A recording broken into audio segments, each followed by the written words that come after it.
just a few brief facts about what happened this morning. It's still an active and ongoing scene, so we'd ask your patience with us as we're working through it.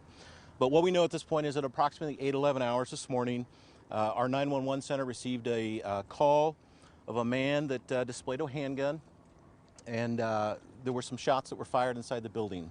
The employees in the building, is Foster Farms Food Processing Plant. It's here on 9th Street, which is probably our most busy commercial, one of our more busy commercial streets here in the Corvallis city. The employees quickly left the building. Our officers and Sheriff's Office and state troopers responded to the active threat, and we were able to secure the perimeter of the food processing plant. And our local neighboring businesses all went into lockdown, lockout, including LBCC, the Lynn Benton Community College. As soon as we had the building in secure lockdown perimeter, we activated the Oregon State Police SWAT team for a barricaded subject at that point. And while they were assembling and responding on scene, an unknown male at this point exited the building and surrendered himself to our officers.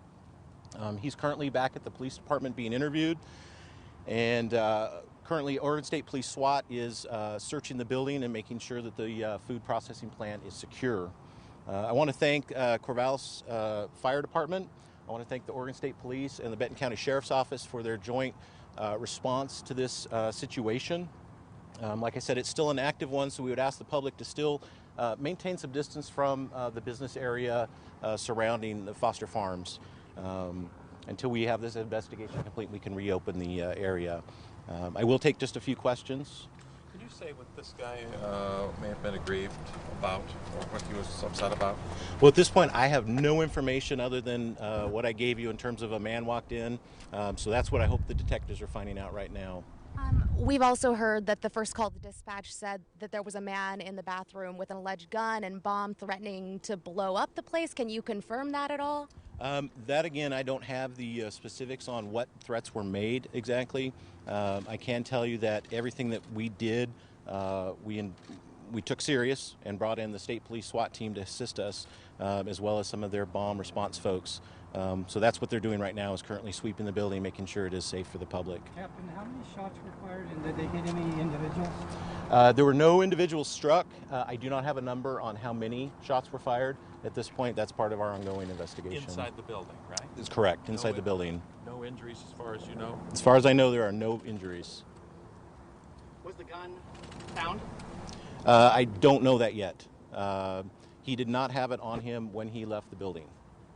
Was there at any point a hostage situation? I'm sorry? At any point was there a hostage situation? No, at this point there was no indication that at any point we had a hostage. We just had a barricaded subject. The employees were quick to respond for themselves. The main woman that heard the shots, she was in the adjoining room. She acted very quickly, was able to get her fellow coworkers and her supervisors alerted and get them out of the building. So kudos to her for doing a great job recognizing the threat. When he was in the building, did he barricade himself anyplace else, or did he surrender right away when you got here? What was that scenario? Well, it took us a little while. Once we got the building secure, it took us a probably good hour to get the perimeter secure, to get some folks on scene.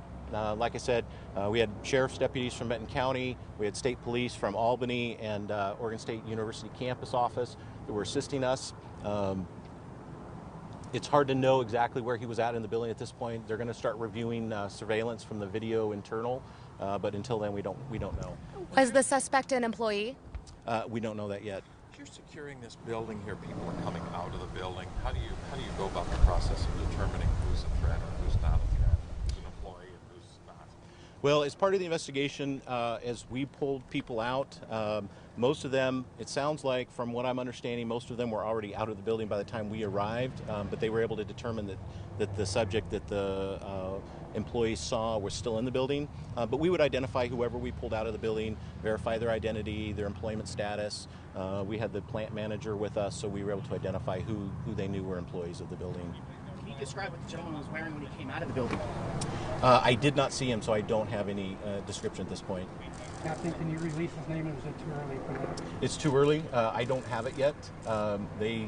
put him in a car, and they took him away from us. So he's down at the police station right now being interviewed. What charges may he face? It's too early yet to determine exactly until we know the full investigation.